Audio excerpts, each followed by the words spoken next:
The Pythagorean Theorem, Part 1. We want to find C, the length C, in this right triangle.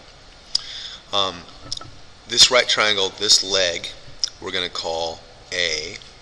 This leg, we're going to call B. And this hypotenuse, which is opposite of the right angle, is C. So there's a relationship in the it's called the Pythagorean Theorem, where it says A squared plus B squared equals C squared.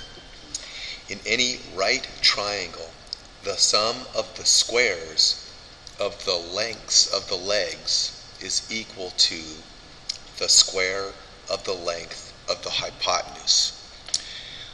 In other words, A squared plus B squared equals C squared.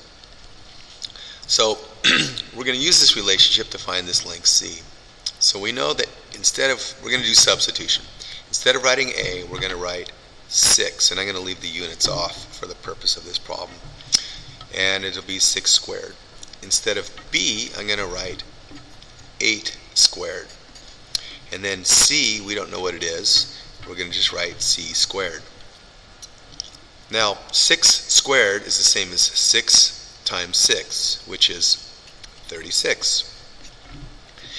8 squared is the same as 8 times 8, which is 64. And then we're going to write C squared. So now I want to add these two numbers up. 64 plus 36. 6 plus 4 is 10. Carry the 1. 6 plus 3 is 9. Plus 1 makes 10, or 100.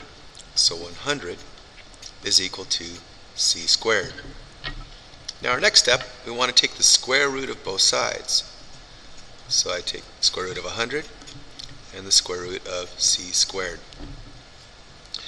The square root of 100, 100 is a perfect square. We know that 10 times 10 is 100. So the square root of 100 is 10.